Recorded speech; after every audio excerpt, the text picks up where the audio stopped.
नमस्कार मित्रांनो, अशोक मामा या मालिकेच्या आजच्या भागात आपण बघणार आहोत. अशोक मामा आता ईश्वरच्या घरी आलेले असतात. तेव्हा ईश्वर म्हणत असतो की अरे अशोक, होईल सगळं व्यवस्थित, जरा स्वस्त बस. त्यावर ते म्हणतात की एकदा विषय बोलला गेला तर टेन्शन कमी होईल. तेव्हा तुषार म्हणतो की होईल सगळं व्यवस्थित, येईलच आता इतक्यात माझा फ्रेंड. इतक्यात आता तुषारचा फ्रेंड आलेला असतो. तेव्हा तुषार अशोक मामांची ओळख करून देतो आणि म्हणतो, माझ्या वडिलांचे मित्र अशोक माजगावकर आणि हा माझा मित्र आशिष सोळंकी. आता आशिष अशोक मामांना विचारतो की बोला. त्यावर अशोक मामा त्याला म्हणतात की मला तुम्हाला एक विचारायचं होतं, मला पैशांची गरज आहे. पुढे ते म्हणतात, पण मला कोणा एका माणसाकडून पैसे नकोयत, तर मला बँकेकडून किंवा एखाद्या संस्थेकडून लोन हवंय. तेव्हा तो विचारू लागतो की साधारण किती लोन हवंय तुम्हाला. त्यावर अशोक मामा म्हणतात की 50 लाख रुपये. त्यावर आशिष म्हणतो की रक्कम खूप मोठी आहे. तेव्हा अशोक मामा सांगू लागतात की माझ्या सुनेला बिझनेस उभा करायचा आहे. त्यावर आशिष म्हणतो मग त्यांना मिळेल की. त्यावर अशोक मामा म्हणतात ते शक्य नाही, कारण ती जॉब करत नाही ना, मग तिला लोन कसं मिळेल. पुढे ते विचारतात मला नोकरी आहे, मला मिळेल का. त्यावर आशिष विचारतो तुमचं वय किती आहे काका. त्यावर अशोक मामा सांगतात की 65 वर्ष. त्यावर तो म्हणतो मग थोडं कठीण आहे काका, हल्ली बँकेमध्ये सगळे बारकाईने गोष्टी बघितल्या जातात आणि हल्ली कर्ज बुडवण्याचे प्रकार होत आहेत. तेव्हा या वयामध्ये तुम्हाला इन्शुरन्स पॉलिसी सुद्धा मिळणं कठीण आहे. तेव्हा अशोक मामा म्हणतात म्हणजे याचा अर्थ काहीच होऊ शकत नाही का. त्यावर तो म्हणतो की नाही, कठीण आहे.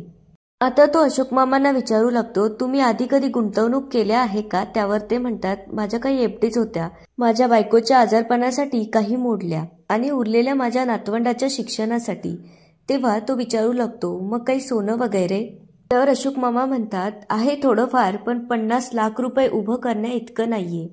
तेव्हा आशिष त्यांना सांगू लागतो की कर्ज काढण्यासाठी बँकेमध्ये काहीतरी तारण ठेवावं लागतं.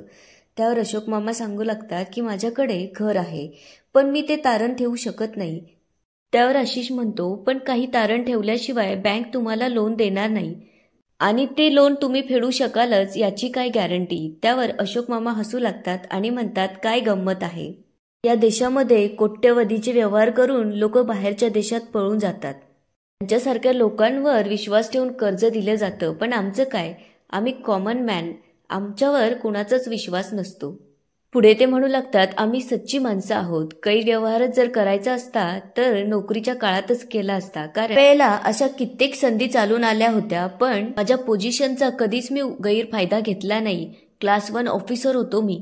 तेव्हा आशिष म्हणतो तुमचं बरोबर आहे, पण बँक हे ऐकून घेणार नाही. त्यावर अशोक मामा म्हणतात ते मला माहीत आहे, कारण सगळेच जण माणसापेक्षा छापीव कागदावर जास्त विश्वास ठेवतात. आता अशोक मामा त्याला म्हणतात ठीक आहे, तुमचे नियम आहेत, त्यामुळे तुम्हाला पाळावेच लागणार आहे. आता मी काय करू ते सांगा.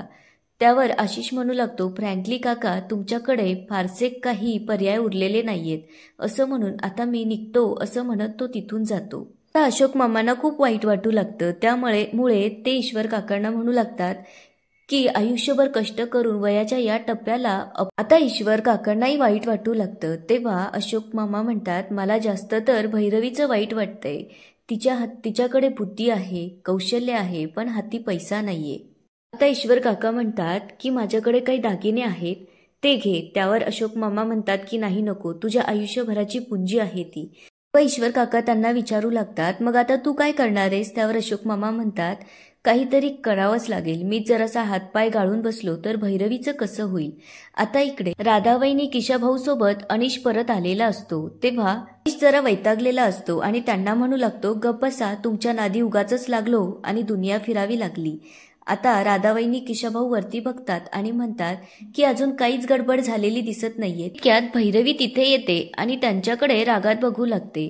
त्यामुळे ते दोघंही घाबरतात आणि म्हणतात की ही अशी का बघून राहिली आपल्याकडे. आता भैरवी अनिशकडे जाते आणि त्याला विचारू लागते मगाशी तुम्ही तिघं जण घाई गडबडीत कुठे गेला होतात. त्यावर अनिश म्हणतो ते दोघं जण मार्केटमध्ये गेले होते आणि मी जरा मित्राकडे काम होतो तिकडे गेलो, पण तू अशी तोंडासमोर येऊन का उभी राहिलीस. तेव्हा भैरवी त्याला म्हणते तू असं म्हणतोयस की तुला काहीच माहित नाहीये, म्हणजे घरात जे काही झालं ते तुम्ही केलंच नाहीये. त्यावर अनिश म्हणतो कशाबद्दल बोलतीयस तू. त्यावर भैरवी म्हणते, ठीक आहे, मला ही गोष्ट निलिमा आत्यांसमोर बोलायची नव्हती, पण आता बोलावंच लागणार आहे. असं म्हणत आता ती आत जाते. तिच्या मागे राधावहिनी आणि किशाभाऊ जातात. तेव्हा अनिश विचार करतो की आता हे काय नवीन आहे, आता काय नवीन भांडण उकरून काढणार आहे ही. असं म्हणत आता अनिशही तिच्या मागे जातो. आता सगळेच जण घरात आलेले असतात. तेव्हा निलिमा आत्या आणि भैरवी त्यांच्याकडे बघू लागते. तेव्हा निलिमा आत्या आणि किशाभाऊ म्हणतात की ही चेटकीन अशी काय बघते. तितक्यात अनिश येतो आणि त्यांना विचारू लागतो, तुम्ही आमच्याकडे असं का बघताय, जसं काय आमची उलट तपासणी घेणार आहात. तेव्हा भैरवी म्हणते, अच्छा, तर आम्ही तुमची उलट तपासणी घेणार आहे हे तुम्हाला आधीच कळलं तर. त्यामुळे आता किशाभाऊ आणि राधावहिनी म्हणू लागतात की बाप्पा, आम्ही काहीच केलं नाहीये बरं का. पुढे ते म्हणतात, कारण घरात काही झालं तर आमच्यावर येतं. तेव्हा निलिमा आत्या त्यांना म्हणतात की याला म्हणतात चोराच्या उलट्या बोंबा. तुम्ही जर काही केलंच नव्हतं तर तुम्हाला एवढं बोलावं का लागतंय. पुढे ती त्यांना विचारू लागते की मगाशी तुम्ही चोरासारखे बाहेर गेलात त्यावेळी तुम्हाला गॅसचा वास आला नव्हता का. त्यावर ते दोघंही म्हणतात की नाही. तेव्हा भैरवी म्हणते की कुठल्या थराला गेलाय तुम्ही. त्यावर अनिश म्हणतो की तुला नेमकं म्हणायचं काय भैरवी. तेव्हा भैरवी सांगू लागते की गॅसचं बटन ऑन राहिलं होतं. निलिमा आत्यांचं म्हणणं आहे की त्यांच्याकडून नव्हतं राहिलं. तेव्हा राधावहिनी म्हणू लागते की कामाचं घर आहे त्यामुळे स्वयंपाक करताना चुकून राहिलं असेल की. तेव्हा भैरवी म्हणते की निलिमा आत्यांना चांगलं आठवतंय की त्यांनी गॅसचं बटन आठवणीने बंद केलं होतं. त्यावर राधावहिनी म्हणते की तुम्हाला काय म्हणायचंय की आम्ही चालू ठेवलं होतं, आम्ही काय खुनीबिनी वाटलो का तुम्हाला. त्यावर भैरवी विचारू लागते, मग लपून छपून असे चोरासारखे का पळून जात होतात.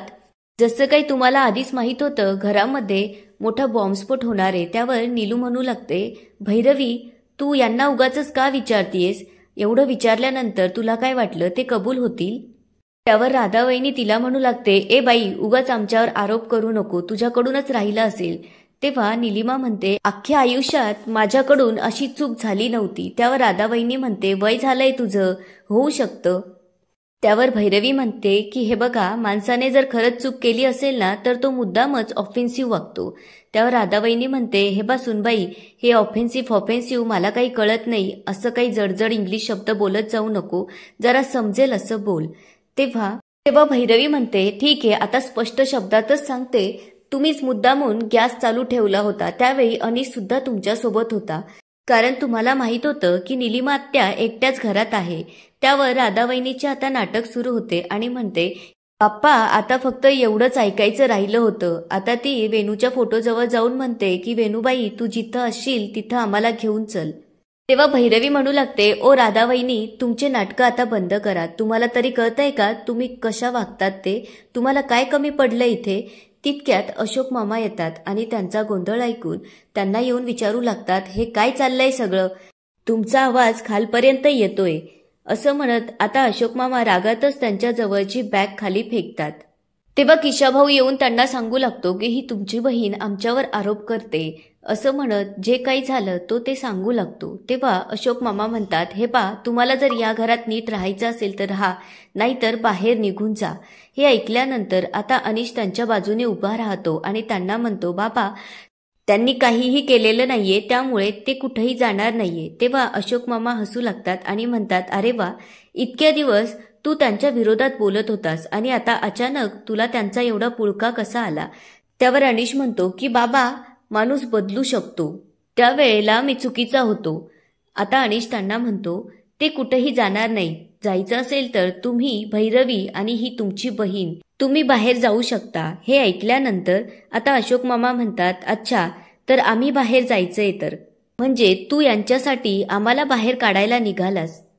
आता अशोक मामा त्याला म्हणतात की तू विसरतोयस की हे घर माझं आहे. त्यावर अनिश म्हणतो, तुम्हीही हे विसरताय की या घरावर माझा सुद्धा हक्क आहे.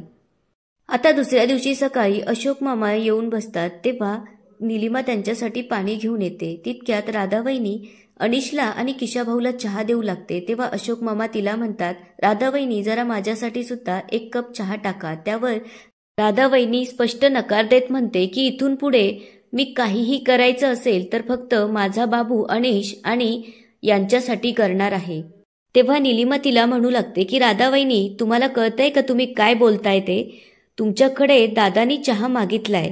त्यावर राधावहिनी म्हणते, तुला कळत नाही का सकाळी सकाळी डोकं कशाला खातीये? मी तुला सांगितलं ना, मी यापुढे काहीही बनवायचं असेल तर फक्त या 2 माणसांसाठीच बनवणार आहे. आता निलिमाला खूप राग आलेला असतो.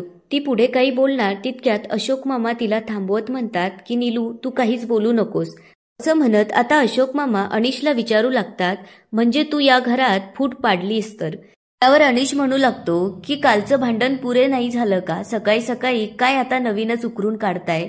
आता अनिश त्यांना म्हणू लागतो की या घरात काहीही वाईट झालं तर मी केलं आणि चांगलं काही झालं तर भैरवीने केलं. मी तुमच्यासाठी महत्वाचा नाहीच आहे आणि कधी नव्हतो पण. अमित दादा होता तर तो लाडका होता आणि आता ती भैरवी, तिच्यासाठी तर तुम्ही 50 लाख रुपये गोळा करायला निघाले आणि माझ्यासाठी काय केलं असतं का कधी तुम्ही ही गोष्ट माझ्यासाठी? त्यावर अशोक मामा म्हणतात, तू जर चांगला वागला असताना तर मी अंगावरचे कपडे सुद्धा तुझ्यासाठी विकले असते, पण तू तसा वागत नाहीयेस. त्यावर अनिश म्हणतो की याच गोष्टीचा कंटाळा आलाय मला, सारखं आपलं तेच आणि दोघांमध्ये वाद सुरू होतो. याच ठिकाणी आजचा एपिसोड संपतो. आता पुढे काय होणार ते बघूया उद्याच्या एपिसोडमध्ये. तोपर्यंत व्हिडिओला लाईक, सबस्क्राईब आणि शेअर करायला विसरू नका. धन्यवाद.